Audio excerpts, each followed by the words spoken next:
प्रिय भक्तजनों, आइए अब सुनते हैं बृहस्पतिवार व्रत की विधि एवं कथा। इस दिन बृहस्पतेश्वर महादेव जी की पूजा होती है। दिन में एक समय ही भोजन करें, पीले वस्त्र धारण करें, पीले पुष्पों को धारण करें। भोजन भी चने की दाल का ही होना चाहिए, नमक नहीं खाना चाहिए। पीले रंग का फूल, चने की दाल, पीले कपड़े तथा पीले चंदन से पूजा करनी चाहिए। पूजन के पश्चात कथा सुननी चाहिए। इस व्रत के करने से बृहस्पति जी अति प्रसन्न होते हैं तथा धन और विद्या का लाभ होता है। स्त्रियों के लिए ये व्रत अति आवश्यक है। इस व्रत में केले का पूजन होता है। कथा। किसी गांव में एक साहूकार रहता था, जिसके घर में अन्न, वस्त्र और धन किसी की कोई कमी नहीं थी, परंतु उसकी स्त्री बहुत ही कृपण थी। किसी भिक्षार्थी को कुछ नहीं देती, सारे दिन घर के कामकाज में लगी रहती। एक समय एक साधु महात्मा बृहस्पतिवार के दिन उसके द्वार पर आए और भिक्षा की याचना की। स्त्री उस समय घर के आंगन को लीप रही थी। इस कारण साधु महाराज से कहने लगी कि महाराज, इस समय तो मैं घर लीप रही हूँ, आपको कुछ नहीं दे सकती, फिर किसी अवकाश के समय आना। साधु महात्मा खाली हाथ चले गए। कुछ दिन के पश्चात वही साधु महाराज आए, उसी तरह भिक्षा मांगी। साहूकारनी उस समय लड़के को खिला रही थी। कहने लगी, महाराज मैं क्या करूं, अवकाश नहीं है, इसलिए आपको भिक्षा नहीं दे सकती। तीसरी बार महात्मा आए तो उसने उन्हें उसी तरह से टालना चाहा, परंतु महात्मा जी कहने लगे कि यदि तुमको बिल्कुल ही अवकाश हो जाए तो मुझको भिक्षा दोगी? साहूकारनी कहने लगी कि हाँ महाराज, यदि ऐसा हो जाए तो आपकी बड़ी कृपा होगी। साधु महात्मा जी कहने लगे कि अच्छा, मैं एक उपाय बताता हूँ। तुम बृहस्पतिवार को दिन चढ़ने पर उठो और सारे घर में झाड़ू लगाकर कूड़ा एक कोने में जमा कर दो। घर में चौका इत्यादि मत लगाओ। फिर स्नान आदि करके घर वालों से कहो उस दिन सब हजामत अवश्य बनवाएं। रसोई बनाकर चूल्हे के पीछे रखा करो, सामने नहीं। सायंकाल को अंधेरा होने के बाद दीपक जलाओ तथा बृहस्पतिवार को पीले वस्त्र मत धारण करो, ना पीले रंग की चीज़ों का भोजन ग्रहण करो। यदि ऐसा करोगी तो तुमको घर का कोई काम नहीं करना पड़ेगा। साहूकारनी ने ऐसा ही किया।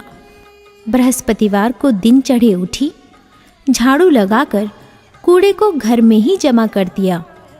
पुरुषों ने हजामत बनवाई, भोजन बनवाकर चूल्हे के पीछे रखा।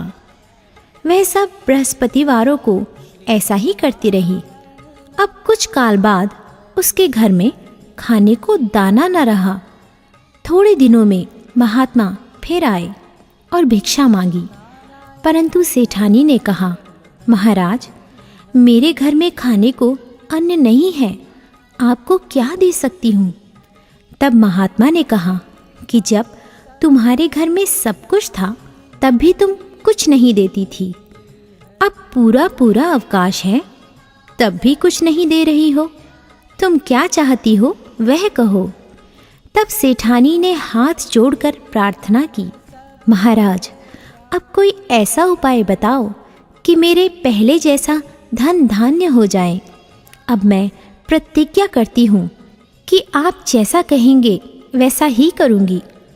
तब महात्मा जी ने कहा, बृहस्पतिवार को प्रातःकाल उठकर स्नानादि से निवृत्त होकर घर को गौ के गोबर से लीपो तथा घर के पुरुष हजामत ना बनवाए। भूखों को अन्न जल देती रहो ठीक सायंकाल दीपक जलाओ। यदि ऐसा करोगी तो तुम्हारी सब मनोकामनाएं भगवान बृहस्पति जी की कृपा से पूर्ण होंगी। सेठानी ने ऐसा ही किया और उसके घर में धन धान्य वैसा ही हो गया जैसा कि पहले था। इस प्रकार भगवान बृहस्पति जी की कृपा से अनेक प्रकार के सुख भोग कर दीर्घकाल तक जीवित रही।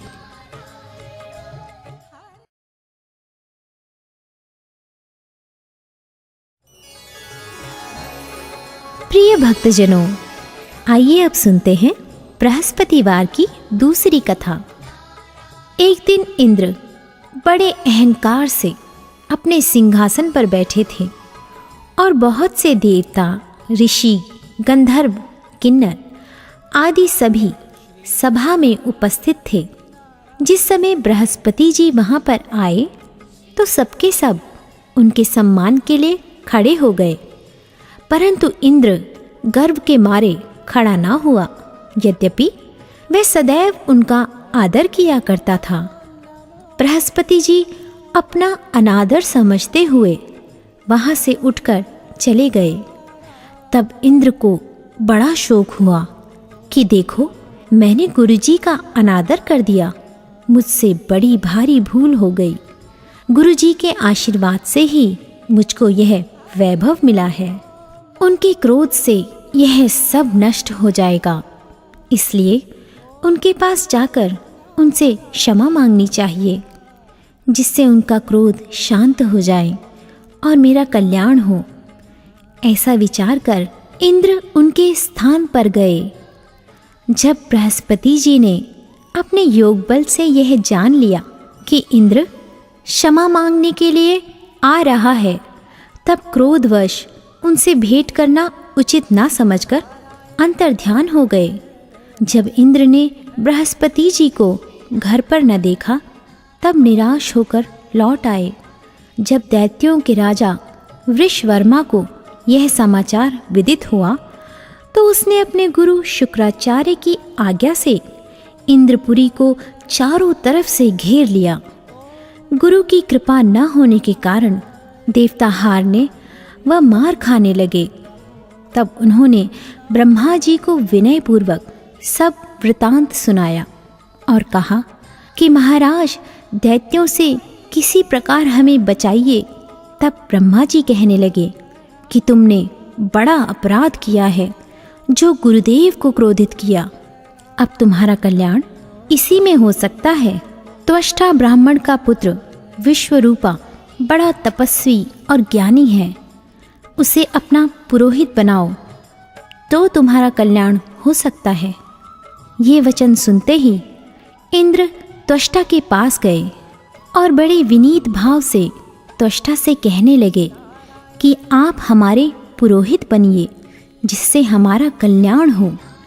तब त्वष्टा ने उत्तर दिया कि पुरोहित बनने से तपोबल घट जाता है, परंतु तुम बहुत विनती करते हो, इसलिए मेरा पुत्र विश्वरूपा पुरोहित बनकर तुम्हारी रक्षा करेगा। विश्वरूपा ने पिता की आज्ञा से पुरोहित बनकर ऐसा यत्न किया कि हरि इच्छा से इंद्र वृषवर्मा को युद्ध में जीतकर अपने इंद्रासन पर स्थित हुआ। विश्वरूपा के 3 मुख थे। एक मुख से वह सोमपल्ली लता का रस निकाल पीते थे, दूसरे मुख से वह मदिरा पीते और तीसरे मुख से अन्नादि भोजन करते। इंद्र ने कुछ दिनों उपरांत कहा कि मैं आपकी कृपा से यज्ञ करना चाहता हूँ। जब विश्वरूपा की आज्ञानुसार यज्ञ प्रारंभ हो गया, तब एक दैत्य ने विश्वरूपा से कहा कि तुम्हारी माता दैत्य की कन्या है, इस कारण हमारे कल्याण के निमित्त एक आहुति दैत्य के नाम पर भी दे दीजिए तो अति उत्तम हो। विश्वरूपा उस दैत्य का कहा मानकर आहुति देते समय दैत्य नाम भी धीरे धीरे से लेने लगे। इसी कारण यज्ञ करने से देवताओं का तेज नहीं बढ़ा। इंद्र ने यह वृतांत जानते ही क्रोधित होकर विश्वरूपा के 3 सिर काट डाले मद्यपान करने से भंवरा, सोमपल्ली पीने से कबूतर और अन्न खाने के मुख से तीतर बना। विश्वरूपा के मरते ही इंद्र का स्वरूप ब्रह्म हत्या के प्रभाव से बदल गया। देवताओं के 1 वर्ष पश्चाताप करने पर भी ब्रह्म हत्या का वह पाप न छूटा, तो सब देवताओं के प्रार्थना करने पर ब्रह्मा जी बृहस्पति जी के सहित वहाँ गए। उस ब्रह्म हत्या के 4 भाग किए, उनमें से 1 भाग पृथ्वी को दिया। इसी कारण कहीं कहीं धरती ऊंची नीची और बीज बोने के लायक भी नहीं होती। साथ ही ब्रह्मा जी ने यह वरदान दिया, जहाँ पृथ्वी में गड्ढा होगा कुछ समय पाकर स्वयं भर जाएगा। दूसरा वृक्षों को दिया, जिससे उनमें से गोंद बनकर बहता है। इस कारण गूगल के अतिरिक्त सब गोंद अशुद्ध समझे जाते हैं। वृक्षों को यह वरदान दिया कि ऊपर से सूख जाने पर जड़ फिर फूट जाती है। तीसरा भाग स्त्रियों को दिया। इसी कारण स्त्रियां हर महीने रजस्वला होकर पहले दिन चांडालनी, दूसरे दिन ब्रह्मघातिनी, तीसरे दिन धोबिन के समान रहकर चौथे दिन शुद्ध होती हैं और संतान प्राप्ति का उनको वरदान दिया। चौथा भाग जल को दिया, जिससे फेन और सिवाल आदि जल के ऊपर आ जाते हैं। जल को यह वरदान मिला कि जिस चीज़ में डाला जाएगा वह बोझ में बढ़ जाएगी। इस प्रकार इंद्र को ब्रह्म हत्या के पाप से मुक्त किया। जो मनुष्य इस कथा को पढ़ता या सुनता है, उसके सब पाप बृहस्पति जी महाराज की कृपा से नष्ट होते हैं।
तुम सबके स्वामी।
जग